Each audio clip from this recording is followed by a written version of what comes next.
It's My Nerd World, a Star Wars show. And on this week's episode, I'll give you my thoughts on the latest episodes of Bad Batch Season 3. Can't believe I'm saying this, and yet I can. Apparently, Rogue Squadron is back in development. I'll give you that news story, and I'll talk a little bit more about Dune, Part 1, Part 2, and its relationship with Star Wars. As always, if you like to read, check out the science fiction space opera series EMBARK. It brings you the Star Wars show every single week, available on Amazon.com or MyNerdWorld.net, where you can find about all things My Nerd World. Now, let's get to this week's episode.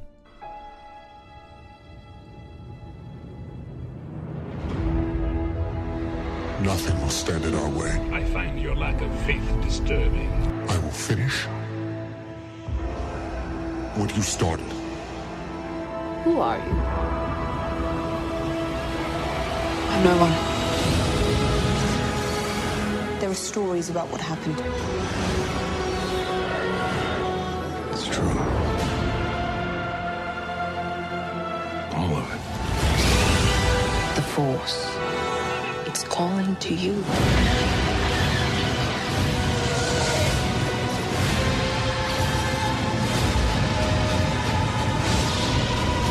My Nerd World. Just let it in. And welcome to it, a Star Wars show. I'm your host, Jon Justice, and as always, if you want to email the show, TalkShowNerd@gmail.com is the email address, and of course, if you are on YouTube, you can leave a comment there as well. Whenever I hear that intro taken from the full trailer for The Force Awakens, it brings about those nostalgic feelings, using the music, the original John Williams score in such a fantastic way in that trailer. And it often sort of brings to mind, different thoughts and different questions. And this time around, playing that intro, because I have two that I use. I use that one, and I have the one that's based off of the Rise of Skywalker intro, and I kind of go back and forth on them. But it got me wondering if we are ever going to be in a place where a trailer and its music is going to have that level of emotional weight and impact as that Force Awakens trailer did. Now, there's an argument to be made that that's certainly possible, given that we had the prequels after the original trilogy, and this was the sequel trilogy so many years later on. But with so much Star Wars content to draw from, has that diluted the emotional connection that we have with Star Wars? It's kind of an unanswerable question.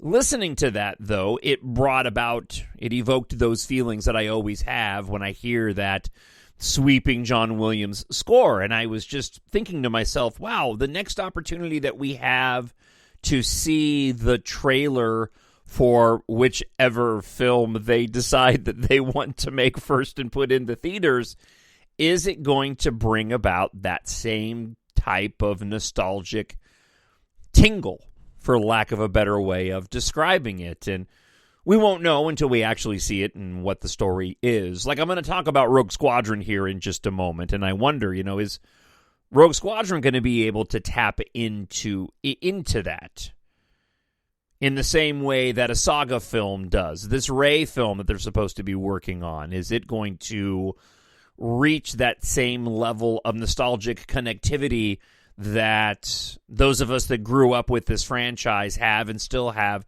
to this very day? And again, it's kind of an unanswerable question at this point in time, but I thought I'd raise it. And if you'd like to comment and give me your thoughts, feel free. TalkShowNerd@gmail.com. We are the spark that'll light the fire that'll burn the First Order down. So let me talk briefly about the latest 2 episodes of the Bad Batch Season 3. This is a show that I've absolutely been enjoying. For me personally, as a Star Wars fan, it's falling victim to my expectations and desires of the story that I want told to me that it's currently not telling me. Last week, we had a bit of an adventure of the week, and this week, we had something very similar in these 2 back-to-back episodes. Now, we did get a little bit more in depth with some of the intrigue surrounding the clones, the manipulation of the clones, turning some of these clones into assassins, the frustration and the conflict within those that have left the Empire, those still working for the Empire, decisions made at the end of episode 2 to let our heroes and Rex go on their way as opposed to taking them into custody while Wolf is still staying with the Empire. This is all fantastic storytelling. It's very much in line with the storytelling that we got in the Clone Wars series. This in-depth look at what the clones had to deal with being clones, first working for the Republic and now being soldiers for the Empire, and the new difficulties that brings about. It's great storytelling. I enjoyed both episodes, as did my youngest son, Kyle. That being said, I want to get back into Omega. I want to get back into what they're doing on Tantus. I want to get back into Operation Necromancer. And I know we've got several episodes to go, and they can't all focus on that, but it's one of the things, as I've said so many times, that I really appreciated about Ahsoka was that this was a through-line storytelling, sort of a large extended movie over 8 episodes, where with The Bad Batch, we're still getting these episodes that are really interesting, intriguing, exciting, and I'm enjoying them thoroughly. But whereas that particular storyline and those threads that we began to pull on in those opening episodes, we've kind of distanced ourselves from. And again, it's not diminishing my enjoyment of the episode at all. It is just for me personally as a fan wanting to get to the core story that I'm most interested in hearing about. And it's because of my interest personally. I mean, that's where the subjectivity of all this comes in because, you know, if I go and talk to Kyle about this particular issue and discuss with him that, I know that he won't complain. He loves seeing the clones, and he enjoys these stories, and I did too. I'm just excited and eager and impatient in wanting to get back to the experiments that were taking place, the end of this second episode of this week, and the closing lines of the episode of, we need to figure out why she is so special. And I'm like, yes. And maybe that is the mark of good storytelling. They kept me entertained. They gave us some intrigue and some compelling story arcs within these clone characters. And at the same time, they went and teased me enough to keep me coming back for more the following week. It's just the desire by this fan because I am very, very interested in getting to, again, what they're doing with Project. Is it Operation or Project? Project Necromancer? What this means for the Emperor. And a lot of this is fueled because of my love of the sequel trilogy. And as I mentioned on last week's episode, bringing context and depth to the line that became such a meme of somehow the Emperor returned. Now that's got some weight attached to it, and I want to see the further storytelling with regard to that particular storyline. TalkShowNerd@gmail.com. Drop me an email. What do you think? This is not going to go the way you think. And with Disney, it's never going to go the way that we think at this point in time. Before I dive into this latest movie being brought back from the dead, its own project, Operation Necromancer with Rogue Squadron, just as a bit of commentary around the major content creators out there, we were watching a bunch of trailers last night. We have a routine in the evenings. We've been watching The Big Bang Theory, myself, Melinda, and Kyle. When we eat dinner, and then Kyle usually pitches off, Melinda and I will go watch something, and then I head off to bed at 6:30. And sometimes if I don't time the shows out right, we've got 5, 6, 7 minutes to spare before it's 6:30, and I'm not ready to go downstairs yet. But we've wrapped up our television watching for the evening. And so, with that, sometimes we'll go online, and we'll watch trailers. And we watched a series of trailers last night. One of them was for the Benjamin Franklin series coming up on Apple Plus, starring Michael Douglas, which looked rather interesting. Then I clicked on a trailer for this movie called Atlas. All I saw was the image on YouTube, and it was Jennifer Lopez, Jenny from the block, and it was just an image of her face looking just stressed, and it said Atlas, and then it had the Netflix logo. So I clicked on it. And what it turned out to be was this incredible-looking science fiction film involving mech suits and spaceships and a futuristic society, all wrapped up in this really compelling and exciting trailer about this movie coming out on Netflix sometime in May. And I'm sitting there, and Kyle and I are like, what is this? This looks awesome. I haven't even heard of this science fiction film. Why is Jennifer Lopez in it? Oh my gosh, this looks great. Got really excited to see, a new IP and something different, and it being science fiction. It just, typically I hear about these things ahead of time, right? And then we end up clicking on this trailer for this Disney Plus show or movie. I'll be quite honest with you, I don't know which one it is. That's kind of how turned off I got by it. It's set during, it looks like sometime maybe around the Middle Ages, perhaps, or something closer to maybe Robin Hood period of time. It looks kind of like a forest-themed, swashbuckling type series with a female lead protagonist. So Middle Ages isn't right. I'm off on my timeline here. But I'm watching this, and you can already see the, one, lack of quality, and then two, lack of really good, compelling storytelling, forced storytelling, and all of the elements, typically, that have been taking what could potentially be great content and reducing it down to nothing but something agenda-driven. And I looked at Melinda, I said, man, it's amazing to me just how far Disney has fallen, to where Disney would typically be looked at as the pinnacle of entertainment and quality, and now I'm looking at this as something more akin to what I would think about a television show that would land on the former network CW back in the day. Universal Studios is launching a new theme park, and they're developing different lands based off of various IPs that they have. Mario Brothers is a part of this. I'm trying to think of what the other... Harry Potter is another part of this as well. And they're expanding on their theme park endeavors. And I again, talking to Melinda about this, and I was like, wow, I mean, Disney is really getting a run for their money. Oh, there was a land that was themed based off of the How to Train Your Dragon series. And I'm looking at this going, oh my gosh, I never thought that I would actually have a desire to go to a Universal themed amusement park, but this looks like it's a lot of fun. And it makes me wonder if Disney's going to be able to get back to its former glory. And I think a lot of what I'm mentioning now, you can couple with the frustration surrounding the Star Wars content, and even go and attach it to the commentary that I kicked off this week's episode with, and whether or not Disney is going to be able to, along with Lucasfilm, is going to be able to bring about that magic that Star Wars has always given us fans for so many years. I say all of this because of this story, and I'm looking at a version here from Star Wars Newsnet from Miguel Fernandez. Rogue Squadron back in development with Patty Jenkins writing. It's astonishing to me that we're looking at 2025. We don't have a movie coming out until 2026. And the last big screen film that we got was at the end of 2019.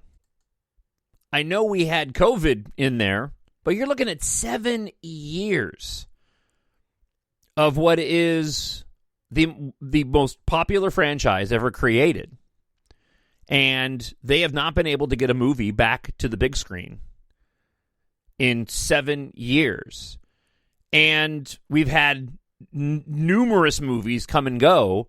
And here, this Rogue Squadron that was supposed to come out in, December of last year, that we all thought was dead and is suddenly back in development. And listen, I'm cool with this. This always sounded interesting to me, but I'm still questioning, why is Patty Jenkins making these comments and putting Disney back in this position again? Apparently she's writing a script. I'll give you details here, but it's not an official announcement, and yet this is one of the This is one of the items within pop culture that continues to plague Disney. It's this, and Lucasfilm. It's this constant, we're making this movie, it's going to come out, and then it goes away. And then this movie's gone away. We've tapped this director. Oh, that's not happening now. And then here we have this is back in development, apparently.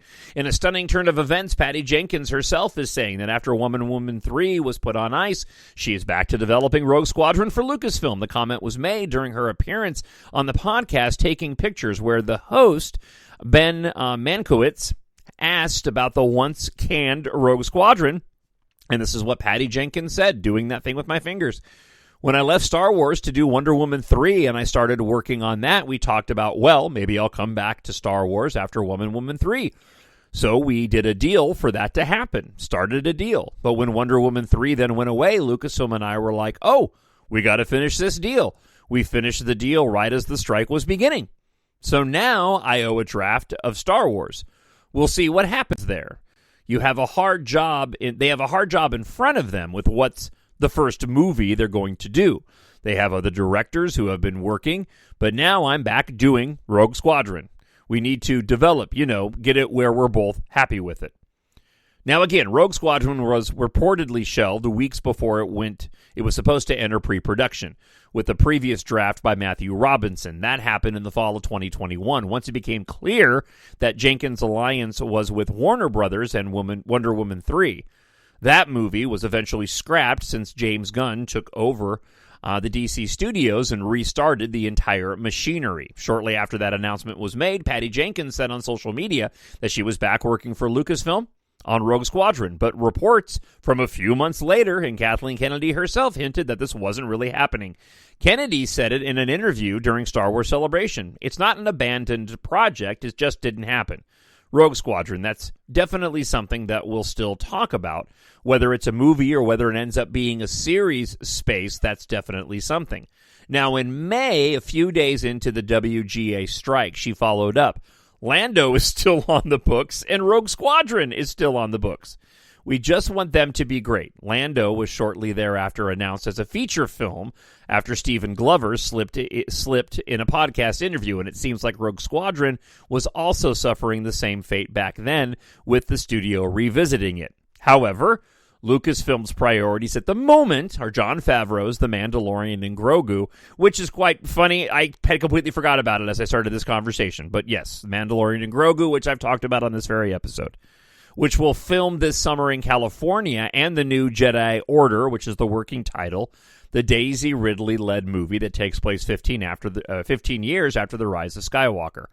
Other projects that remain in development include James Mangold's Dawn of the Jedi, that's the working title, which he will get to after he wraps the Bob Dylan biopic that starts shooting this month. Taika Waititi's untitled Star Wars film, which he hopefully will tackle after Clara and Son, also shooting this spring. And then you have Sean Levy's untitled film, which he will also develop after Deadpool 3 comes out, though not necessarily immediately after, as there could be another project in between, and the aforementioned Lando movie, of which we know nothing. The next Star Wars movie is currently scheduled for May of 2026. A lot of this is all because this information got out there. If you go and look at just sort of official announcements from Lucasfilm, the landscape doesn't look nearly as battered and beaten as it does when you get into all of the various reporting that gets done on these shows. So I guess from a contextual standpoint, it's important to keep in mind that if you just look at, again, the officially released information, you still have your share of films that have officially come and gone. Make no mistake. But in terms of the past few years, the official information that's been put out there, it looks more like a studio that simply cannot get a movie out into theaters and has been waiting to get a movie out into theaters than it is a movie studio and a company that is struggling to put together the pieces to make these projects happen, which is what gets reported on so often. it's just interesting to me that there's been this big of a mess over making Star Wars content. I know that when Bob Iger took over for Bob Chapek, and maybe a lot of this is simply because of the mess that it looks like Bob Chapek made with so much focus on the Disney Plus and the streaming aspect of it, thinking that that's where everything was heading, until suddenly now we have this resurgence of movies, which I never really personally expected to go away. I think the movie industry will change. I think that the movie-going experience will change. Not all films will end up in the theaters. You'll get movies that end up on Netflix, like the movie Atlas I was talking about, that may do very well without knowing anything about it on Netflix. But if they had released it theatrically, then it wouldn't have done nearly as well. But your big blockbuster franchise films still belong up on the big screen. And certainly Oppenheimer has proven that. Films like Barbie have proven that. The Spider-Man Across the Spider-Verse films have proven that. And certainly Dune and Dune Part 2 has proven that, especially in the sci-fi venue. Which brings me to the next topic I want to get into. I need someone to show me my place in all this. So last weekend, I went out and saw Dune Part 2 for a second time. And as expected, I was able to relax a little bit more, enjoy the film even more so than I did the first time, and pull from it a few more comparisons relating to that galaxy far, far away that I didn't pick up on the first time around. Tried to watch the 84 version of Dune. Couldn't do it. That's not a good film. Not worth watching. It's interesting as sort of an archival piece of entertainment, and by comparison, knowing the story in totality of Dune as being told in these films. From that aspect of it, I was kind of intrigued watching it, but just from a cinematic standpoint, it's too difficult of a watch to sit there for 2 hours and 15 minutes. Dune and Dune Part 2, though, it's an incredible piece of filmmaking. I don't know if a Star Wars film would work in the way that Dune works based off of what we've come to expect of Star Wars.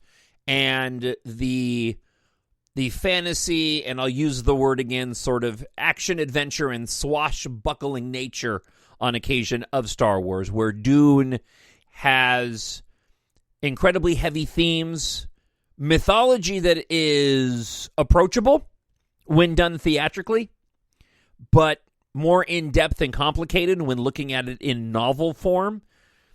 Dune works as an action film, but it's like an action drama in that way. Would I like to see Denis Villeneuve tackle a Star Wars film? Perhaps.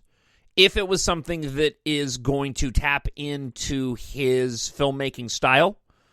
I thought Blade Runner was a great fit for Denis Villeneuve, and I thought Dune was the perfect fit for Denis Villeneuve.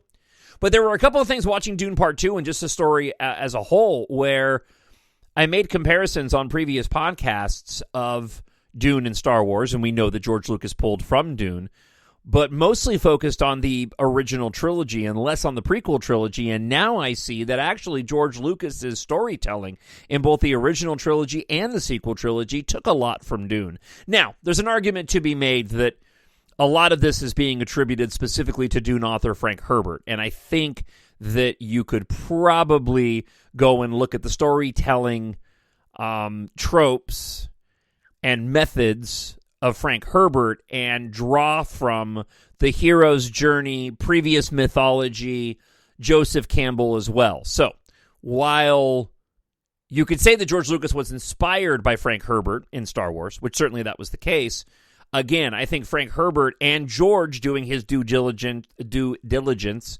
in educating himself in the works of Joseph Campbell, it would be a discredit to say that this was solely Frank Herbert's writings that George was being inspired by. most of these stories, and most stories, right? They're never really sort of truly original. They all draw from some type of archetype that came before it. They just are able to go and make it unique in its own ways. But let me dive into a few things that I picked up while watching Dune. The ending of the film, of Dune Part 2, was very similar to Attack of the Clones, which I thought was... I didn't pick up on that the first time. After we have Fade Rotha and his defeat, we have Paul Atreides turning his back on Shani, just absolutely heartbreaking, taking the hand of the Emperor, and then the great houses that arrived above Arrakis who reject Paul Atreides as the Emperor, and Paul then orders the Fremen to basically board the ships and go to war. Definitely mirroring those final moments from Attack of the Clones, and not even from just the ships taking off. It almost goes and it's almost flipped. Where in Attack of the Clones you have the ships taking off to begin the Clone Wars. In Dune you have the ships taking off at the very end to bring on the Holy War. Prior to that, you have Paul taking the hand of the Emperor's daughter, but at the end of Attack of the Clones, you have Anakin taking the hand of Padme, and they're getting married. And of course, at the end of Dune, you end with Shani heading back off into the desert of Arrakis to hop on board a sandworm and head off into the distance. So there's some separation there, obviously, without having that element in terms of a love triangle and Shani being left behind. You certainly do have glaring similarities between the ending of Attack of the Clones and Dune. There's a line in Dune Part 2 where Shani looks at Paul and says, quit looking at me like that. Prior to their budding relationship blossoming, you have Shani sort of throwing this, quit looking at me that way, much in the same way with less intensity that Padme goes and looks at Anakin in Attack of the Clones and says, quit looking at me like that. And he says, why? You're making me uncomfortable. Listen, Anakin's whole turn to the dark side is very much like Paul Atreides, even though we haven't seen Paul Atreides' entire turn yet as he goes and launches into the war. But Anakin's struggle in Attack of the Clones, his going after the Sand People, the Tusken Raiders, when seeking his wife, and also this idea that, he's, a Jedi is better than this. I know this. I'm better than that. He knows that if he heads down this path, he's heading towards the dark side. It's very, very similar to what Paul Atreides was going through, not wanting to head south, knowing and seeing in his visions, the visions as well that Paul Atreides is having especially after going and drinking the water of life, but even prior to that, he's seeing visions of what this future would bring. Anakin seeing the visions of Padme dying and wanting to be able to stop that, whereas Paul wants to be able to stop it, but at the same time, he knows that going down there is going to lead to this. Now, going back to the original trilogy, George Lucas had an idea to have Luke Skywalker in Return of the Jedi potentially go and turn to the dark side only to come back. Very much, again, I should say I won't say it that way, but similar to what Paul Atreides was dealing with in Dune. Luke at the time, again, in Return of the Jedi, potentially going to the dark side. A piece of information, by the way, that I don't know if everybody knows. I think a lot of people know this, but I told Melinda, and she wasn't aware of this little tidbit. The Jedi robes that have become so prominent in all of the films, originally worn by Obi-Wan Kenobi, those were never intended to be the Jedi attire. When George Lucas and the costume designers gave Obi-Wan Kenobi those robes in A New Hope, and then subsequently as him being a Force ghost, those were always just Obi-Wan Kenobi's robes. The Jedi were supposed to look like Luke Skywalker did in Return of the Jedi. Now, if you watch the beginning of Return of the Jedi, Luke is wearing the over-the-shoulder cross fabric, much in the same way of what Anakin Skywalker's outfit looks like in Revenge of the Sith. So there is some similarities there. But when you get to the end of the film, Luke Skywalker is wearing this black, black top, black pants, tighter, no robes involved in any of it. That was supposed to be more ninja-like. That was supposed to be the attire of the Jedi. the pulling down of the collar, well, and also the all-black motif was supposed to be symbolic of Luke's potential turn to the dark side. And of course, at the end of the film, we know that Luke was teetering with that, didn't succumb to the dark side, threw his lightsaber away. What George Lucas was potentially looking at was actually getting Luke to go all the way to the dark side, only to come back later. He never did the full turn for Luke. And that's why in Return of the Jedi, when you get to the end of the film, after he dispenses with, at least temporarily until he comes back in The Rise of Skywalker, when he dispenses with Palpatine, there's the piece of his top that folds down to expose the white, and that's supposed to be symbolic of Luke not going to the dark side and the good side still being a part of him and him not succumbing to his more baser instincts. I remember as a kid, and I don't think this was necessarily intentional, but for me, keeping with the idea of Paul Atreides, his potential turn to the dark side, the danger that he would get in if he went south to go to be with the Fremen fundamentalists. As a kid in The Empire Strikes Back, it really stuck with me that Obi-Wan was telling Luke not to leave Dagobah, that he couldn't help them, and then that path was going to lead to the dark side. And it was a really big deal for me as a kid that Luke went and made that decision. And I know that that is obviously an important part of the storytelling, but I don't think that it was supposed to carry the type of weight that I personally took to it. That had a big impact on me as a kid, that if he went after Vader, he was probably going to turn to the dark side. I've always remembered that. I remember seeing it for the first time, just going, oh my gosh. And that just hung with me until we, got to Return of the Jedi. Of course, that ended up being somewhat placed to the side when we got to the revelation of spoiler alert, Darth Vader is Luke's father, Anakin Skywalker, of which you already knew. But that was still something that always stuck with me as a kid.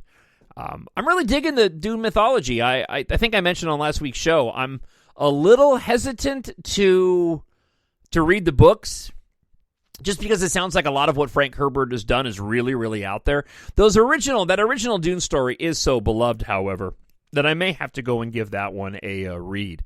I do hope that Denis Villeneuve finishes the series, because I know that Dune Messiah is a much different story, but I'm really, really curious and kind of excited to see what Denis Villeneuve will do in wrapping up this trilogy and lifting from the book Dune Messiah to turn it into a complete trilogy. I'd be really interested to see from a cinematic standpoint the story he tells, even if it doesn't directly line up with what takes place in the actual novel that Frank Herbert wrote.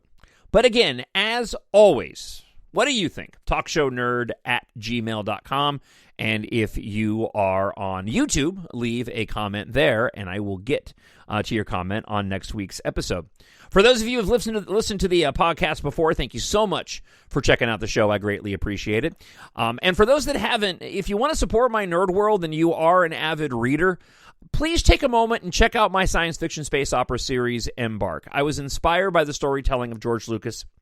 I was a fan of Star Wars before I was a fan of anything else, and going back to 2014, 2013, I really wanted to know what it would be like to tell a story, my own science fiction space opera, create my own world the way that George Lucas did. And while I was inspired by George Lucas, I took the things that I grew up with in science fiction and I loved, and I wrapped it up in this 7-book series called EMBARK.